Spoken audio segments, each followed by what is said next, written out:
e aí a gente colocou 12 tópicos de iniciativas que a gente queria fazer esse ano e pediu para eles ranquearem, né?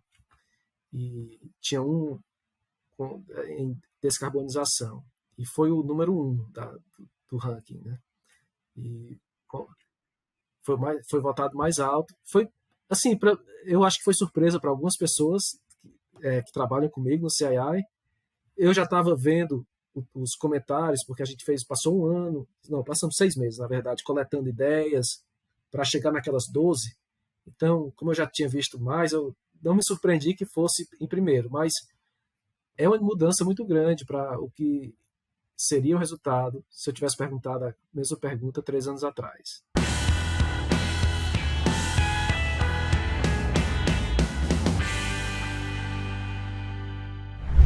Olá, amigos do Capital Projects Podcast. Eu sou o André Schoma e estou aqui para mais uma conversa aberta sobre os desafios da gestão de projetos de capital. A gente sabe que todo episódio aqui no Capital Projects Podcast é especial, principalmente quando a gente tem um convidado para falar para nós, né, um pouquinho da sua experiência e contar um pouquinho mais sobre boas práticas de gestão de projetos. Hoje não poderia ser diferente, mas tem algo a mais. Estamos aqui falando do 100º episódio do nosso podcast, né, que começou lá em 2021. Estamos nos aproximando aí do 2º aniversário. Então, para mim, é com grande prazer que eu trago hoje um convidado super especial aqui para o nosso programa, que é o Daniel Oliveira. O Daniel é arquiteto formado pela Federal do Ceará, tem mestrado em Engenharia Civil pela Federal do Rio Grande do Sul, fez doutorado em Engenharia Civil pela Carnegie Mellon University e atualmente é Intern Director of Operations do CII, o Construction Industry Institute, o Instituto da Indústria da Construção. Daniel, seja muito bem-vindo ao Capital Projects Podcast. Então, obrigado, André. E é um prazer estar aqui no seu 100º episódio aí do podcast. Muito obrigado por convidar. Para mim é uma grande honra, né? Que bom que deu certo a gente bater as agendas aí de ter você nesse episódio, que é muito especial. E para o nosso público poder te conhecer um pouquinho mais, conte um pouquinho da sua trajetória, né? Como é que foi o teu começo de carreira no Brasil e como é que você chegou até o CII.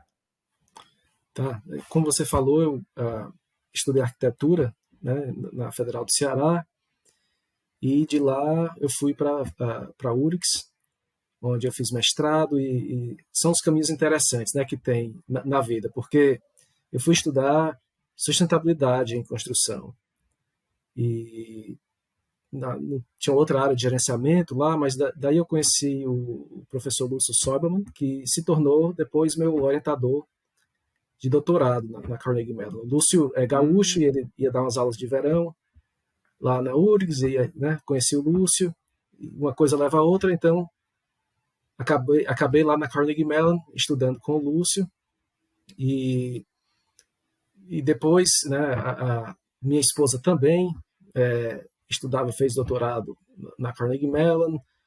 Ela acabou vindo aqui para Austin, e o CII é aqui em Austin, no Texas.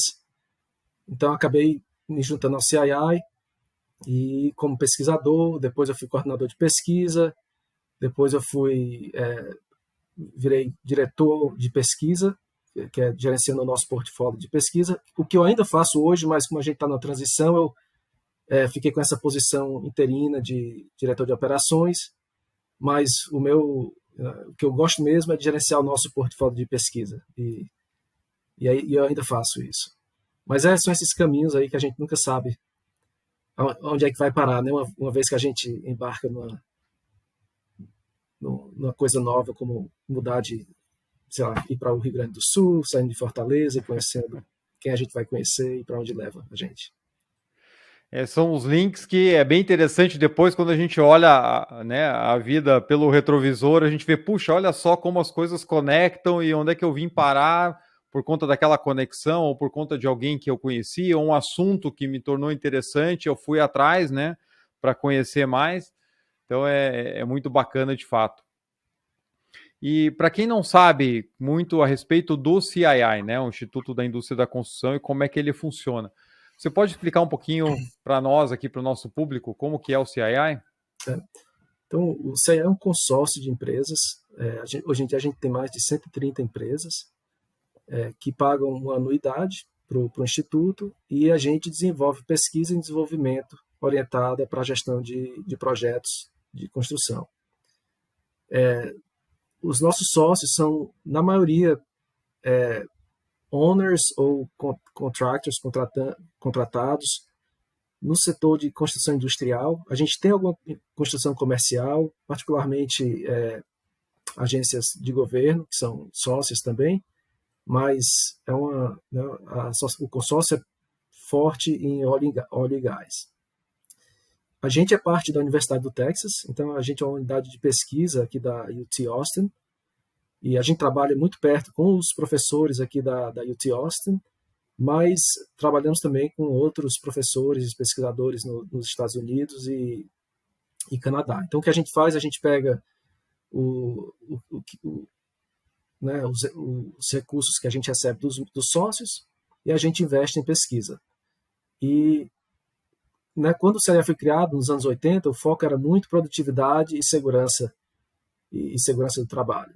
E a gente viu muita mudança positiva em segurança, particularmente. Embora a produtividade, eu acho que é questionável, né? Tem evidências que não melhorou, que piorou, ou que melhorou, depende. Mas a gente está fazendo isso há 40 anos. 40, esse ano é o 40º aniversário do CII, e esse modelo de fazer pesquisa, trazendo os pesquisadores, né, da academia, de universidades, junto com os membros. Todo projeto de pesquisa que a gente faz tem 15 a 20 membros trabalhando com os pesquisadores. E eu acho que esse é o segredo, né, da gente, esse formato de pesquisa que a gente fez. Eu acho que tem sido muito bem sucedido. Isso é bem interessante, porque quando se fala de pesquisa, assim, primeiro a gente pode pensar muito pelo cenário que a gente tem no Brasil, que é algo que fica estritamente no âmbito acadêmico, né? E quando a gente pega a atuação das grandes universidades dos Estados Unidos, tem uma proximidade muito grande com o mercado. O CII, como você comentou, é um consórcio formado por empresas que têm owners, têm contratados, têm, né, agências de governo, têm consultorias. E aí essas pesquisas, na verdade, de fato, elas são aplicadas diretamente nos projetos, dependendo o tema, né, que é definido por vocês, e são testados, né, essas premissas, esses estudos são testados em projetos reais e que dali geram boas práticas, geram ferramentas que o CII acaba oferecendo para o mercado, né, para os seus membros. Eu uso particularmente bastante o PDRI, o PDRI, né, o Project Definition Rating Index, para poder fazer avaliação de maturidade em projetos. E foi muito bacana a maneira com que toda a pesquisa foi feita e como é que isso foi testado nos projetos, e aí depois a comparação com os resultados. Então, projetos que tiveram uma determinada pontuação abaixo de tal patamar, né, que ali a nota, quanto menor, mais robusto está o projeto, quais foram os resultados. E aí tem a separação para projetos de infraestrutura, para mining, né, para plantas de processo.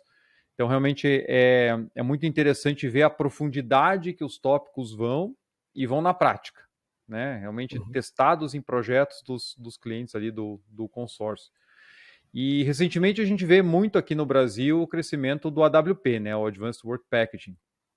Como é que você tem visto isso, né, essa aplicação nos Estados Unidos, e se chega alguma coisa para você aqui do Brasil? Como é que você tem acompanhado esse movimento?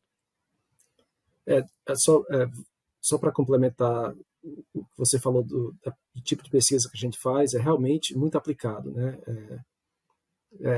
Applied research, porque se não beneficiar os membros, eu sempre digo que pode ser a melhor pesquisa do mundo, publicar em journals, mas se os nossos membros não veem o valor e como é que eles implementam, então a gente não foi bem sucedido no projeto.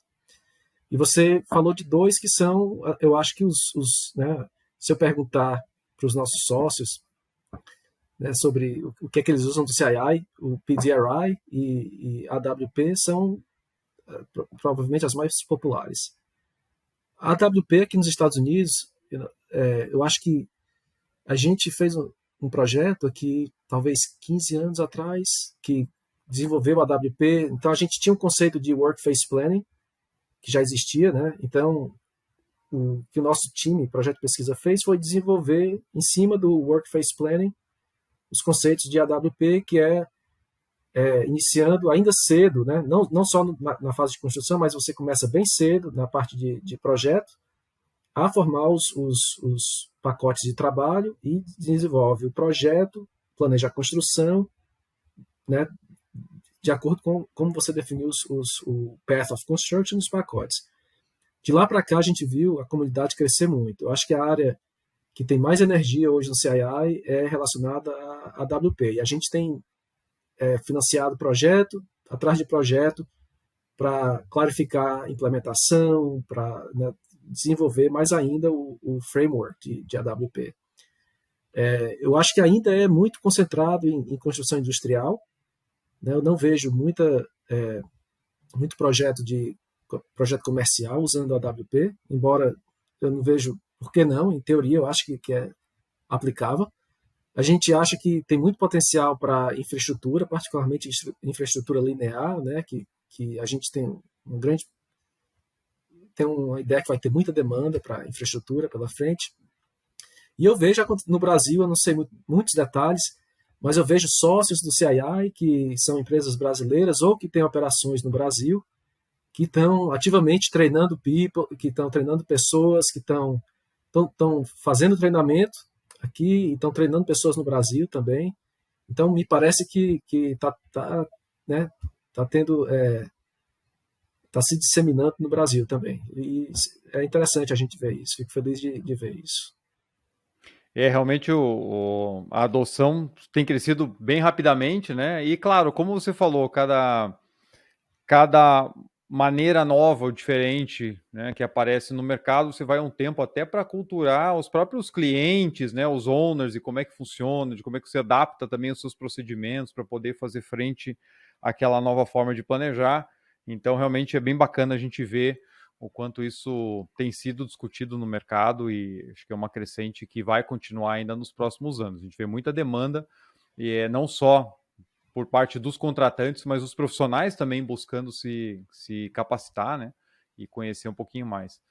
Outro tema aqui, nos últimos anos, a gente vê ganhando mais maturidade, aqui no Brasil pelo menos, é a parte de gestão de contratos, né, porque o tema lá atrás começou muito pela questão de, poxa, precisamos resolver o problema dos pleitos que vem se multiplicando, né, o que nós podemos fazer para melhorar a situação das disputas, e isso naturalmente acaba levando a um olhar melhor para a parte mais cedo do projeto, assim como você falou do AWP, né? A gente estava ali discutindo o Workplace Planning para a parte de execução, poxa, se a gente puxar esse planejamento mais estruturado, com os pacotes de trabalho mais cedo, eu consigo chegar na execução com uma maneira mais madura, né, de fazer.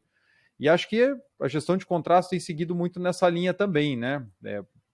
Passamos um pouco da barreira de, poxa, preciso evitar pleito para, olha, precisamos ter contratos melhores e precisamos também ter maneiras mais maduras de resolver disputas, senão o projeto acaba travando no meio do caminho, né? E como é que andam atualmente as pesquisas do CII nessa linha? Porque também tem muita essa visão, né, de como trabalhar melhor a interface entre owner e contratados. A gente vê bastante nos estudos, vê nas ferramentas. Então, como é que você enxerga também essa frente importante para os projetos atualmente? A gente tem visto muito interesse, particularmente em IPD, né, Integrated Project Delivery. E o CII, a gente fez um projeto anos atrás que criou uma versão para o setor industrial. A gente chama de I2PD, Integrated Industrial Project Delivery. E eu acho que a motivação para criar isso é porque a gente viu que o setor hospitalar e mais construção comercial tá começando a ficar mais familiar com o IPD, e você vê mais e mais exemplos de sucesso, mas eu acho que existe uma resistência do setor industrial para adotar esse tipo de contrato. Então a gente fez esse projeto que criou um framework para como você faria Integrated Project Delivery para projetos industriais. Eu acho que já está aí há uns 4, 5 anos que a gente completou, e aí a gente fez um outro estudo que é para olhar um estudo de caso no Canadá, em detalhes, como é que eles fizeram isso é uma empresa de energia, de produção de energia, e eles adotaram o nosso I2PD framework, né? E a gente vê também outras empresas integradas de óleo e gás agora se interessando em usar Integrated Project Delivery. Eu acho que isso vai acontecer inevitavelmente. Com certeza, eu já vejo acontecer no setor de manufatura. Nós temos sócios, empresas muito grandes no setor de manufatura, de produtos diversificados que usam Integrated Delivery normalmente, hoje em dia, frequentemente. E isso é uma área que a gente fez. Nós investimos em 2 projetos. Eu acho que a gente é interessado em ver mais implementação, em benchmark. Você estava falando mais cedo de como tudo que a gente faz no CII, como o PDRI, a gente quer medir o benefício e fazer uma correlação, né, entre a implementação da prática ou da ferramenta e ver os benefícios em termos de cronograma e orçamento. Então, a gente fez isso para PDRI, a gente fez isso para AWP, e a gente fez isso para Integrated Project Delivery, mas com muito poucos casos. A gente quer ver mais implementação e ter números para o lado industrial. A gente tem números para o lado comercial. Eu acho que não tem mais dúvida que do lado comercial é um modelo muito bem sucedido, mas eu acho que em breve a gente vai estar começando a ver mais evidência do benefício. E assim, a gente escuta falar dos nossos contratados aqui, dos contractors, né? Margens de 2%, onde realmente não é uma. Né, você tem litígio, normalmente quem está fazendo litígio está ganhando mais do que o contractor da obra, né? Então, não é assim, assim, é engraçado, mas eu acho que tem um fundo de verdade, assim, que as margens estão muito pequenas, o modelo não, assim, para projetos que são mais complexos, que são mais inovadores, você precisa de um outro modelo para o desenvolvimento do projeto. E I2PD são os modelos que eu acho que estão vindo aí pela frente para ser mais usado. Muito legal. Acho que tem um mercado realmente gigantesco e tem muita discussão ainda envolvida, né? Eu fui lembrando de alguns pontos que você estava comentando, até com relação à questão do litígio. Eu vi um caso desse em uma empresa que eu passei e que tinha uma pendência, né, uma discussão de aditivo de contrato e rescisão unilateral, etc., rolando já há vários anos, acho que 7, 8 anos. E aí, num determinado dia, o CEO começou a fazer conta e viu que tinha mais custo de advogado e de perícia na causa do que a causa original. Aí, o que ele fez? Ele ligou pro CEO da outra empresa com quem ele estava brigando, ligou diretamente para ele e falou assim, vamos acertar esse negócio? Olha, vem aqui no meu escritório, vamos sentar só nós dois e vamos resolver. Aí fizeram uma conta de padeiro ali, cada um arcou com seus custos, fizeram meio que uma divisão do que estava em discussão e encerraram o negócio, porque na verdade quem ganhou dinheiro com a disputa foram os advogados que estavam no meio do caminho, os peritos que foram chamados, mas a questão em si não se resolvia, né? Isso é um caso, mas eu acho que é comum. Eu não sei se a solução é comum, mas o problema é comum. E a solução acaba muitas vezes não sendo, porque às vezes também você fica com aquele filtro, né? Poxa, a outra parte está demandando tal coisa. Aí o advogado vem, e de novo, não estou querendo ser tendencioso ou falar que por isso que não funciona, mas você acaba realmente perdendo o contato direto com a outra parte e fica. O advogado está tentando te representar da melhor forma, e essa melhor forma às vezes é ganhar mais em cima da outra parte, e aí o bolo vai crescendo, quando na verdade aquilo que motivou lá no começo acaba perdendo sentido no meio do caminho até, né? Sem contar o tempo que leva. E a gente paralisando um projeto no meio da execução, por conta de uma discussão maior, não vai levar a lugar nenhum. Um outro ponto importante, né, que é uma barreira que aí eu acho que vai ser bem grande da gente quebrar, é a visão antagônica das partes, né, entre contratante e contratado, para a gente poder chegar num modelo integrado de fato.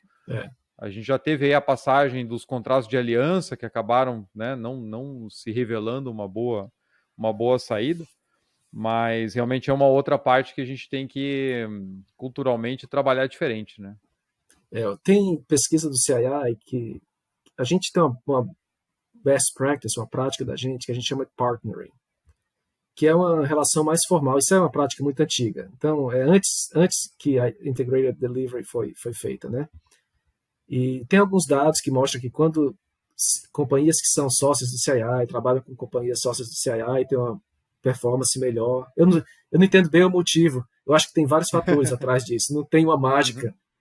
Talvez as melhores companhias tendam a ser membros do CII, ou o CII faz as companhias melhores. Eu não sei o que é que causa. Mas a gente tem essa visão de que partnering é uma boa prática, mas a gente vê se você olha para o mercado e você vê algumas companhias que são muito grandes, né, owners, tem muito poder na negociação, né? Então, o que é que elas vão preferir? Assim, em princípio, se o projeto é simples e eles têm todo esse poder de negociação, eu acho que eles vão tender a ir para o EPC, para o modelo mais tradicional. Eu acho que, pelo menos, a expectativa é que a gente possa abrir os olhos de que a gente precisa de outro modelo para projetos mais complexos, onde, né, que o risco seja percebido pelo owner e pelo contractor, né, que você pode controlar o risco e trabalhar melhor com o risco dentro desse acordo, dentro desse contrato de, né, todo mundo assinando, compartilhando risco e resultados. Então, assim, eu acho que tem evidência em todo canto que é bom, que pode ser trazer benefícios para todo mundo. Não acho que é para todo caso. Eu acho que as companhias grandes vão continuar exercendo a pressão que eles podem, porque está todo mundo tentando maximizar o seu. Então, eu acho que em muitos casos faz sentido você fazer o trabalho tradicional, mas certamente tem muitos casos que vai fazer sentido você adotar, né, onde é mais complexo, mais inovador, você vai querer adotar um modelo diferente. Eu acho que precisa de fato, né? Outro ponto interessante que você comentou, se você pega uma margem típica de um contractor, né, nos Estados Unidos para um grande projeto, fica na faixa aí de uns 2%. Eu lembro que lá atrás, num dos tempos em que o mercado de capital projects nos Estados Unidos estava muito aquecido ali por volta de 2005, 2006, né? Tinha uma discussão que aqui no Brasil a gente não estava muito acostumado a ver nesses mercados de contratação EPC soma global, né? Preço fechado. Então aqui, assim como aí, como você falou, o contratante que tem muito poder de barganha acaba, né, jogando o risco mais para cima do contratado. Mas aqui, por ser um mercado relativamente menor, você tinha poucos players atuando naqueles mercados. Contratos EPC com uma base não tão madura, ou seja, com problemas em projetos, com indefinições, com coisas que depois na engenharia iam acabar estourando lá no detalhado, né, as empresas, os owners se valiam desse poder para poder jogar o risco para cima do contratado. Não que isso funcione direito, porque a gente sabe que essa questão de transferência de risco na prática não funciona. Como você falou, né, a visão mais madura é de um compartilhamento, porque você só jogar o risco que você mesmo criou por uma indefinição do projeto para o outro lado vai fazer com que o seu contratado se proteja através das change orders, através dos pleitos, porque, né, na prática é isso que vai acabar acontecendo. E aí eu ouvia que em determinados momentos no mercado americano, se o contratado, pelo menos as maiores, mais estruturadas, né, percebiam que o nível de risco estava elevado para um contrato por soma global, a empresa simplesmente declinava da concorrência e ia buscar contratos onde ela visse que tinha uma divisão de risco mais justa, porque realmente está atuando com uma margem menor e ainda ter que assumir um risco que é do contratante é uma coisa que não... é uma conta que não fecha, né? E tem contratados aqui que decidiram, anos atrás, a não fazer mais lump sum, né? Eles Olha não só. é mais o que eles fazem. E eu acho que depende da fase do mercado também. Eles podem provavelmente mudar de posição dependendo de onde o mercado vai, mas sabe assim, eu acho que pré-pandemia, eu acho isso, que eles fizeram essa decisão. E eu acho que é um mercado diferente, depende também da fase que está aqui para você poder fazer isso. Não, com certeza.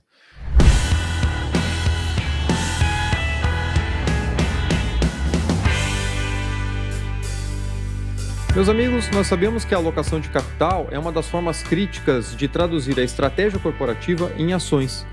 Mas alocar e realocar capital dentro de um portfólio de investimentos sempre é um grande desafio ainda para a maioria das empresas.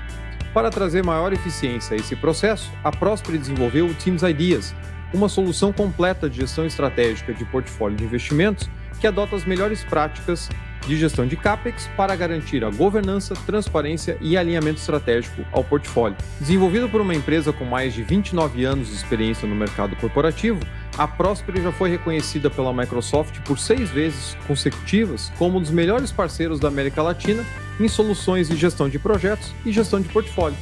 O Teams Ideas é a solução adotada por grandes empresas no Brasil e no mundo, e você pode conhecer mais sobre essa solução clicando no link aqui na descrição desse episódio.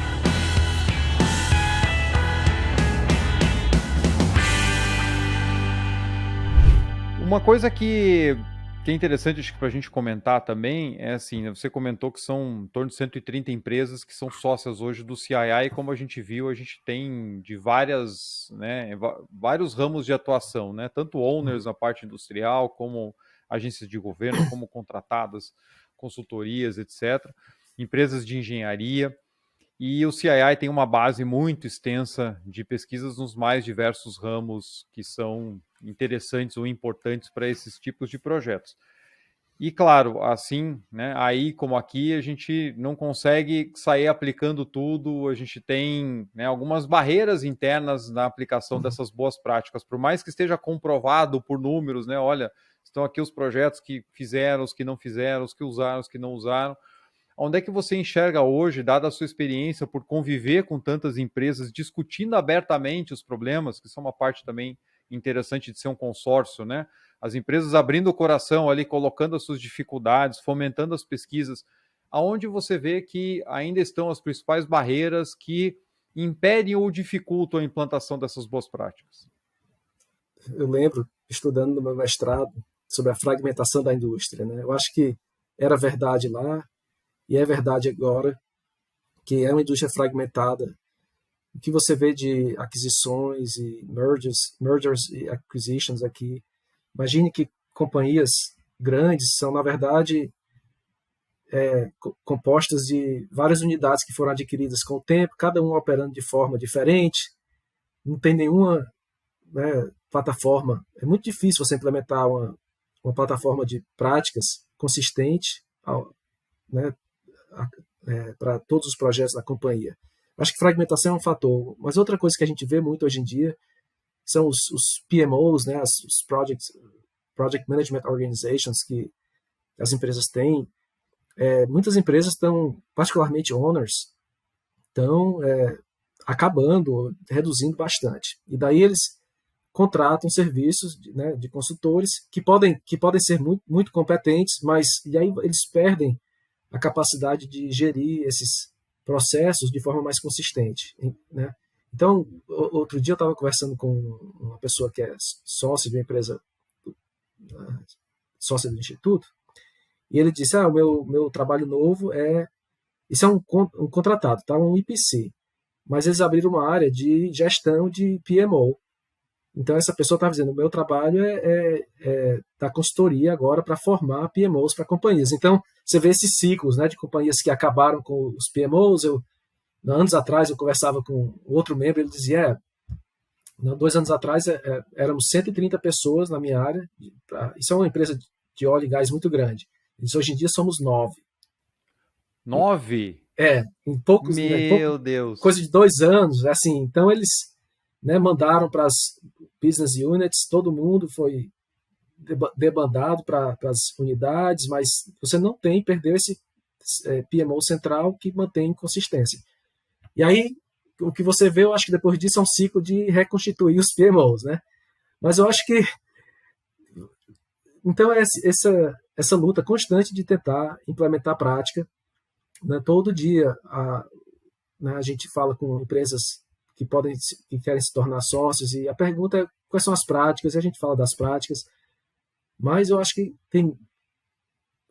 as empresas estão tendo muita dificuldade hoje em dia de manter esse padrão e consistência nas práticas, porque eles reduziram, né, todo mundo, particularmente os owners, mas acho que está todo mundo sem os recursos para fazer isso, né, e o modelo foi basicamente terceirizando trabalhos, terceirizando a gestão de projeto, que no final eu acho que dificultou a implementação consistente de práticas.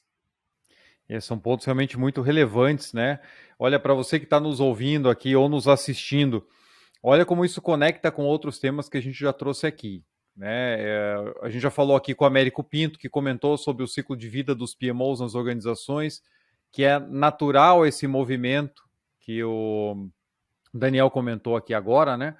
Que quando você passa por um momento de mercado que não está tão favorável, as empresas começam a cortar overhead e o PMO acaba sempre não, mas assim, muitas vezes entrando na mira, e aí você tem desmobilização de muita gente, aí depois quando o mercado aquece de novo, a carteira de projetos cresce, o PMO volta a crescer, e nessas movimentações você acaba baixando o teu nível de maturidade para depois subir de novo. Então, né, são ciclos que meio que se repetem, né? E isso faz com que um PMO leve muito tempo para poder ganhar maturidade numa organização e nem sempre ele tem o tempo e os recursos que ele precisa antes da próxima queda. E aí depois você anda algumas casas para trás e volta de novo. E por outra linha, quando Antônio Neto Rodrigues comentou, está lá no livro dele da Harvard Business Review, que ele fala muito da Project Economy, que as empresas vão se tornar cada vez mais empresas de projeto. Por quê? Porque as operações elas tendem a estar mais dominadas e tendem a ser mais automatizadas com a indústria 4.0. Então, aonde que você sai da rotina? É nos projetos. Aonde que você garante a longevidade da sua organização? É através de projetos. Como é que você melhora a eficiência da sua empresa? Através de projetos. Então, você tem que ter um core forte em gestão de projetos para qualquer business. Por mais que você tenha, de repente, 90% dos seus recursos na organização voltados à operação. Mas o que vai fazer a diferença são os projetos. Então, olha como o Daniel está trazendo, né, essa importância que as empresas continuam enxugando as suas equipes próprias, que é um movimento que já vem há muitos anos, e isso dificulta realmente a aplicação das boas práticas. Você pode contar com parceiros, você pode contar com contratados, mas aquele expertise ele sempre vai ser necessário dentro do owner. O owner vai tomar as decisões, o owner vai direcionar o projeto, e a gente continua vendo muitas empresas reduzindo muito essa estrutura, né? E outro ponto interessante que você comentou, eu vi isso acontecer em clientes em vários momentos, né? A descentralização do PMO e a volta pela centralização. Então, passa um período tentando centralizar e tentando aumentar os controles corporativos, aí daqui a pouco, não, você solta, as unidades de negócio começam a ser mais independentes em relação à gestão de projetos, aí o pessoal começa a ver que tem unidade melhor, tem unidade que não sai tão bem, então vamos centralizar para garantir, né, uma uniformidade, e a gente vive nos ciclos, né? Eu me pergunto se tem um benefício no fundo de fazer isso. Provavelmente, talvez não, mas eu acho que organizações que crescem muito talvez elas ficam meio stale, né? Ficam meio acomodadas. Talvez seja bom mudar de tempo em tempo, mas eu acho que se perde muito, né? Nesse ciclo aí, você perde muita coisa. E aí tem que reconstituir tudo, né, mais tarde.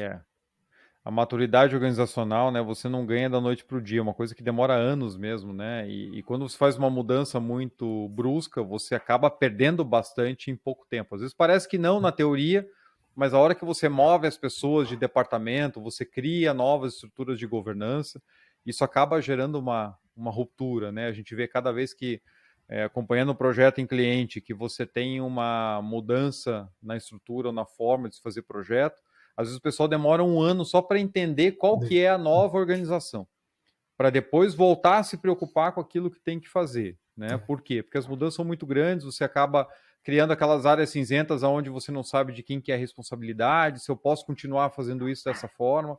Então, realmente, a gente anda algumas casas para trás, né? Eu acho que todo mundo quer ser ágil e a gente financiou uma pesquisa em agilidade organizacional. Não é bem a nosso café com leite, não, mas a gente queria entender como é que as organizações estão trabalhando, né, dadas as mudanças. Aí, logo no início do projeto, teve essa estatística que, eu não lembro, 70 e tantos por cento dos projetos de mudança não dão certo, não são bem-sucedidos.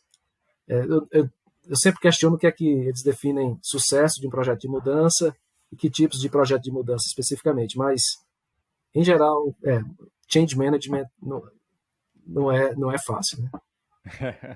Não é o forte do mercado em geral, né? Legal.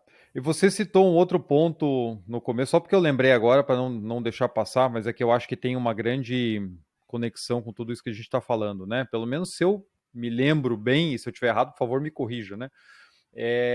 Algumas métricas que aparecem no site do CII falam que os membros do CII têm, na média, uma performance em segurança do trabalho 88% acima da média da indústria. É isso, né? Sim e não. É porque a gente faz a comparação todo ano com os dados oficiais do governo federal, da OSHA, que inclui construção comercial. Construção comercial em princípio, a que tem a pior performance de segurança. E aí você vê infraestrutura no meio, mas projeto industrial, outro dia, eu estava falando com a minha esposa, ela falando que ela conversava com... Ele é bem, ele é o dono de uma construtora grande aqui, é uma empresa de família, e ele dizia, a última fatalidade da empresa foi em 2003, alguma coisa assim. 2003, olha só. Então, isso é projetos industriais, tá? Self-performed industrial projects.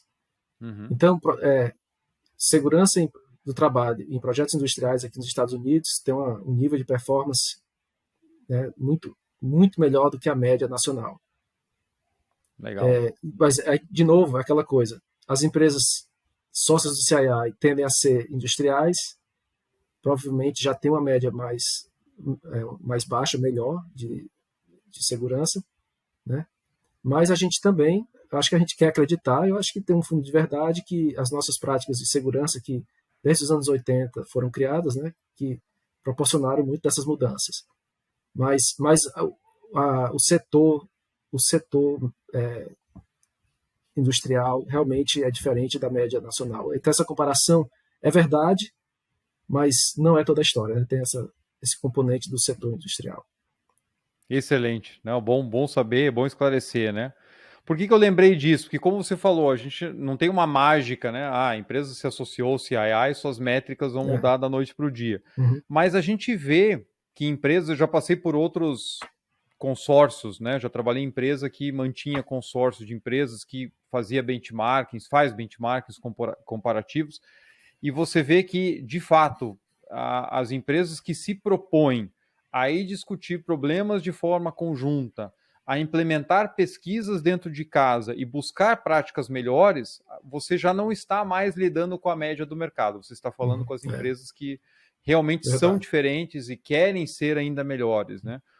Então, eu acho que tem muito dessa correlação aí, tem um propósito de melhoria onde as empresas já se predispõem a fazer diferente.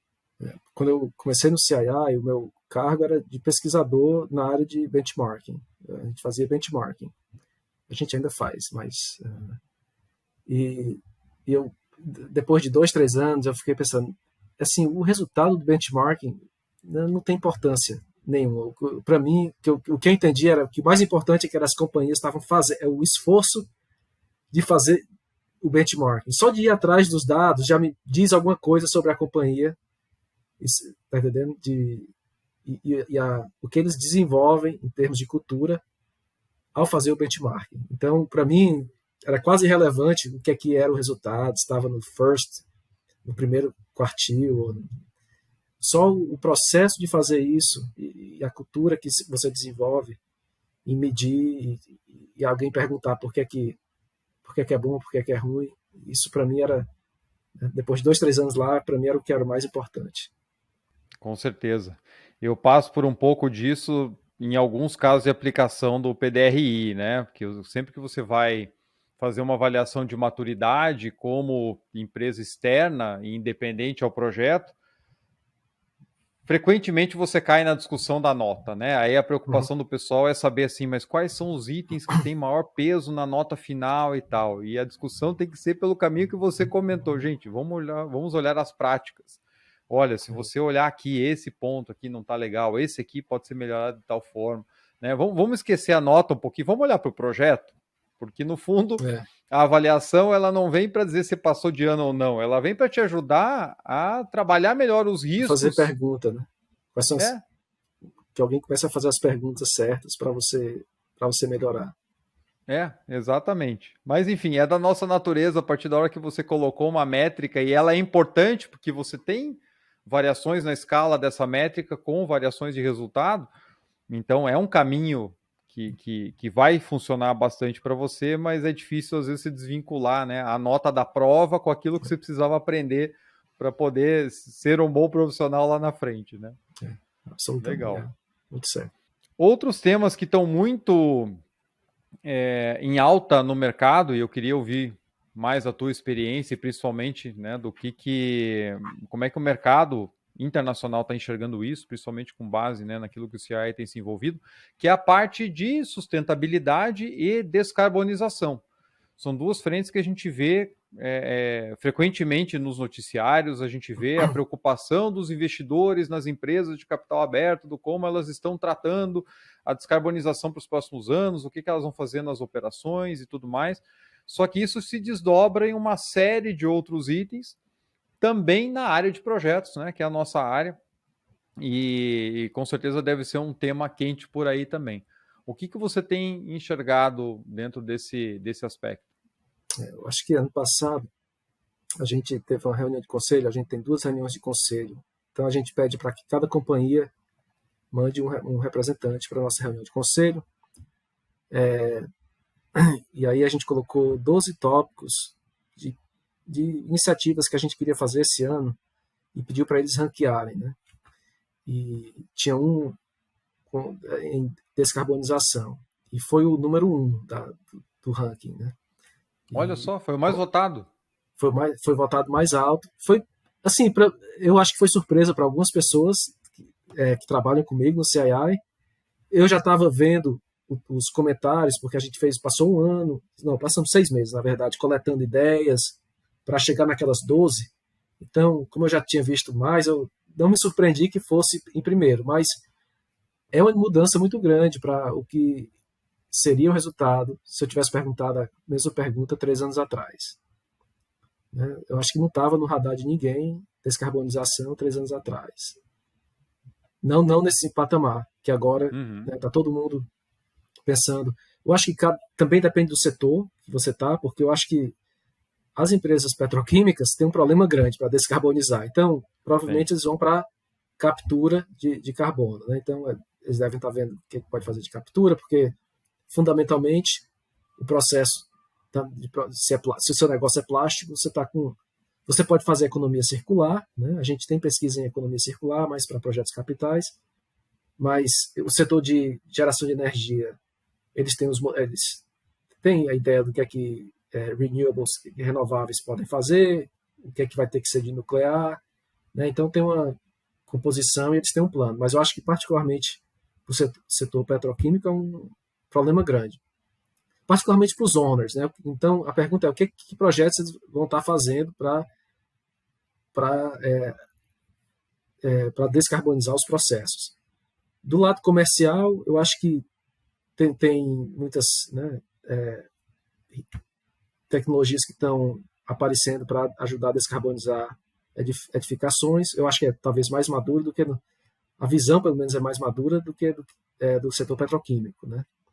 Eu sei que tem uma companhia integrada grande que, basicamente, eles estavam conversando com alguém que trabalha na companhia e eles dizendo no momento, a estratégia é comprar várias startups ou companhias que estão fazendo isso de forma diferente e ver o que é que vai crescer no portfólio de projetos, porque não tem uma visão clara. Algumas companhias, você vê a BP, não é, já foi sócia de CI, não é mais, mas a BP basicamente saiu do negócio de carbono, né? Agora é renováveis, ou está saindo. Mas, fundamentalmente, para a gente, é uma área que a gente vai fazer um projeto de pesquisa, vai começar esse ano.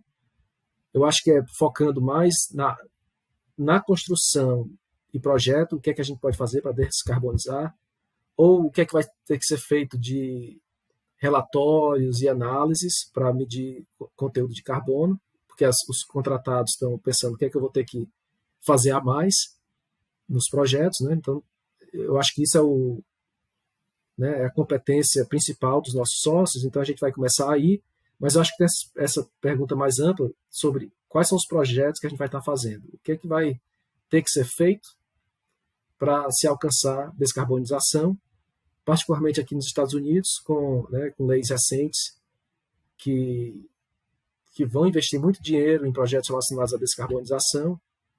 Isso vai afetar os negócios das nossas empresas, né? A gente, tanto para quem precisa executar os projetos, eu não acho que a gente tem a capacidade atualmente de desenvolver tudo que está sendo planejado para ser desenvolvido, né? Nem eu acho que os owners têm uma ideia perfeita do que é que vão ter que fazer para chegar Nem lá. eles.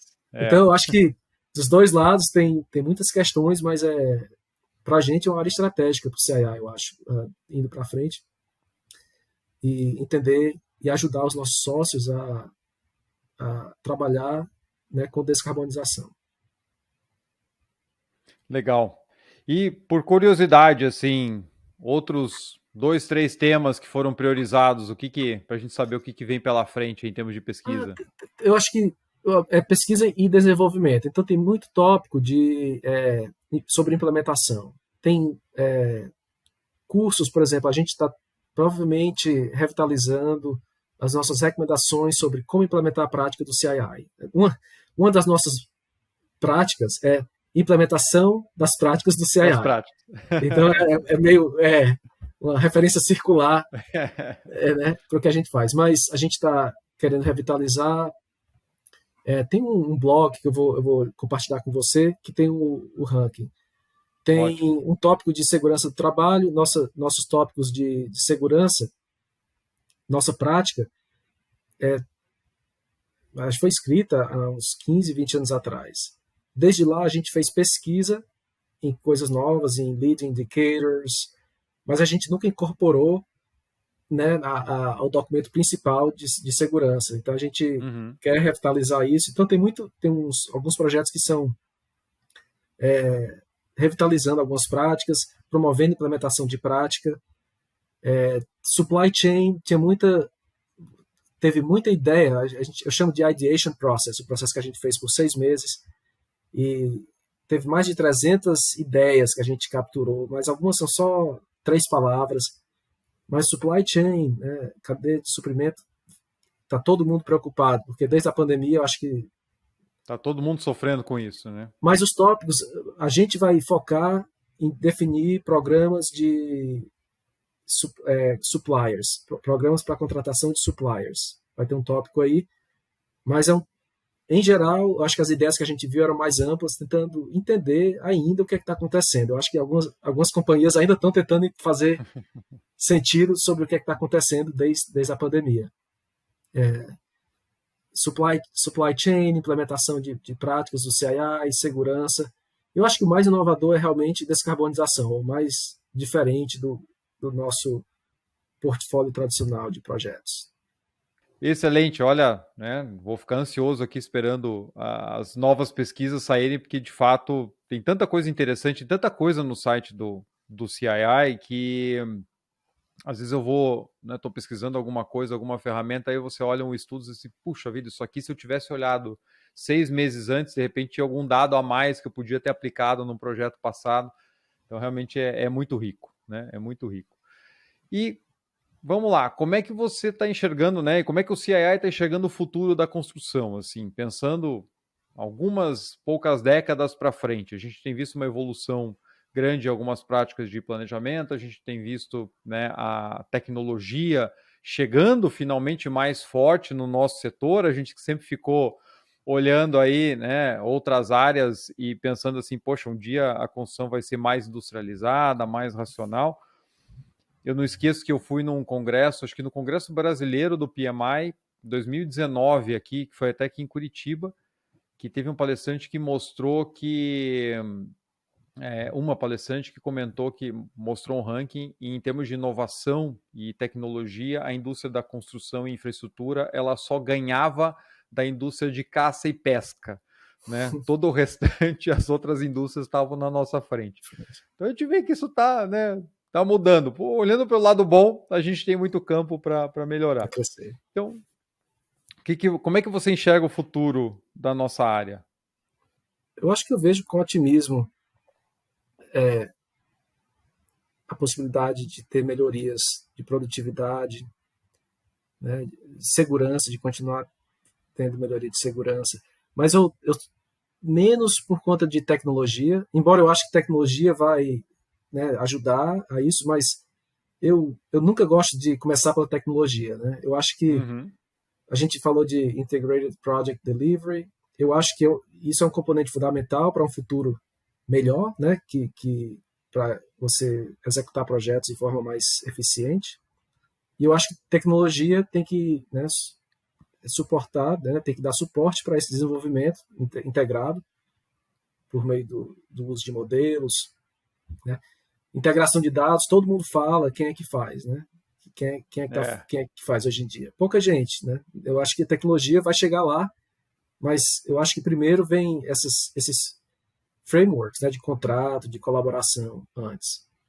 Outro dia eu estava lendo um artigo do Ezra Klein, ele escreve uma coluna de opinião para o New York Times e vem falando de produtividade, né, meio que uma visão pessimística da produtividade na construção, mas eu olho para aquilo e eu digo, olha, os projetos que a gente executa hoje em dia são muito diferentes dos projetos de 40 anos atrás, né? Tanto de complexidade, do tanto de regulamentação que a gente tem hoje em dia aqui, né? Você não faz um projeto de infraestrutura aqui sem muita regulamentação, sem muita colaboração com a comunidade. Então, acho que a gente faz projetos melhores. Talvez regulamentação tenha se excedido, né? Mas eu acho que, em geral, os projetos são mais seguros, né? São mais complexos. E então, eu acho que tem melhoria. Eu acho que nem tudo é ruim. Mas, olhando pela frente, para mim, integrated delivery, menos litígio, mais colaboração. Você vê pelo volume de projetos que a gente vai ter que executar para alcançar as metas de descarbonização aqui, né, do governo atual, a gente não sabe o que é que vem em seguida, mas é um volume que hoje em dia a gente não teria capacidade de executar. Então, eu acho que alguém tem que entrar aí para disrupt um pouco e mudar, tá entendendo? Eu acho que deve acontecer. A gente, né, aqui teve a Katerra, que era uma empresa de fabricação que já não é mais, mas que vinha com tecnologia. Eu acho que a gente é um disruptor, e foi por um tempo, mas eu acho que vão vir outras pela frente. E então eu tenho otimismo, não necessariamente por tecnologia, mas porque eu acho que a gente vai alcançar modelos de execução melhores de contratos, e isso vai, né, a tecnologia vai proporcionar esses modelos se realizarem. Mas eu diria que a gente tem uma certa segurança no nosso meio de pesquisa, porque não falta oportunidade para melhorar. Eu acho que tem muita oportunidade pela frente para o CII também, para melhorar a indústria. Com certeza tem, né? É um campo quase inesgotável aí, né? Tem muitos desafios ainda a serem vencidos. E acho muito importante isso que você trouxe com relação à tecnologia, porque né, a hype já há muito tempo e vai continuar sendo o quanto você, né, agora com ferramentas de inteligência artificial, etc., aí, tomando de assalto pelo menos o noticiário, Mas é como você falou, a tecnologia ela é meio para você chegar num resultado, é para você melhorar um processo. Então, se a gente pensa na tecnologia primeiro para depois resolver o que vai fazer, normalmente é o caminho que não costuma dar muito certo, né? E a gente trabalha com muita frequência com owners que passaram a exigir nos últimos anos, por exemplo, receber todo o projeto básico, o projeto detalhado, naturalmente já em BIM, né?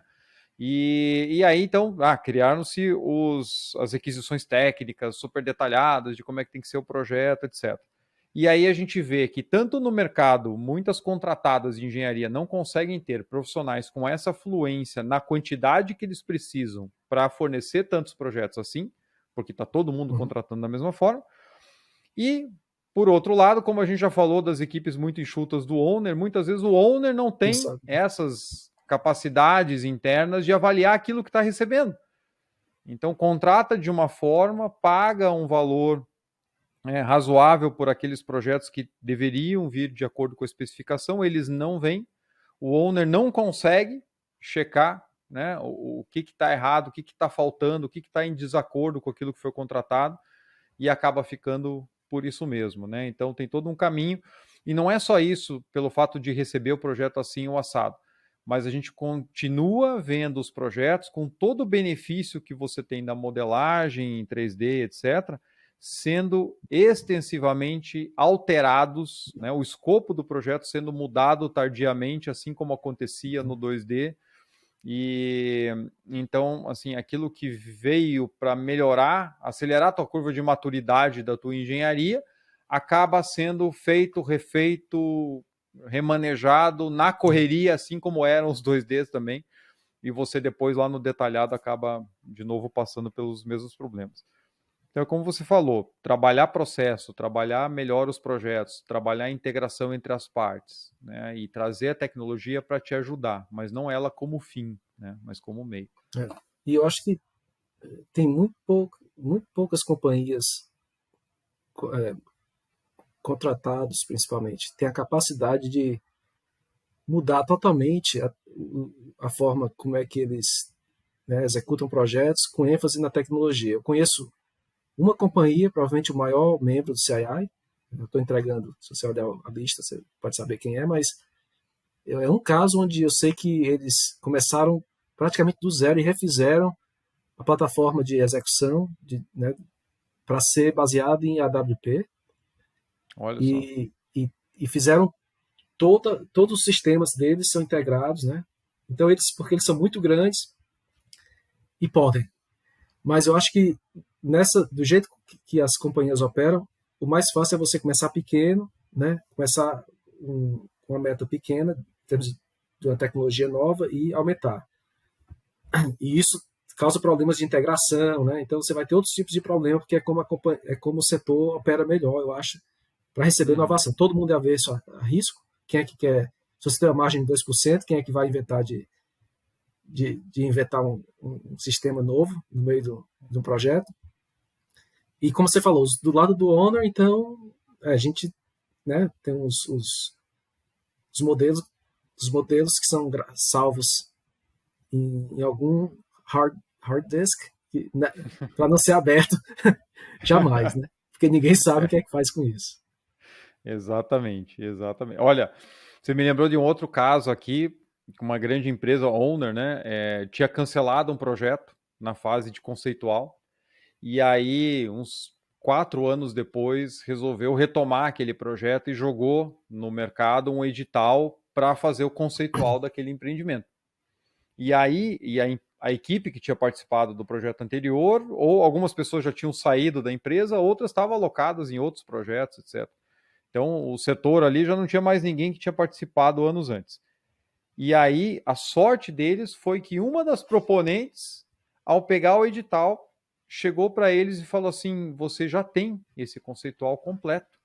A gente entregou isso 4 anos atrás, você já pagou para nós, né? Assim, fizemos o projeto completo, ele foi validado, ele só não passou o gate. Mas a não ser que você tenha alterado o conceito, aí a gente pode discutir, mas assim, o projeto, do jeito que ele foi feito lá atrás, você já tem.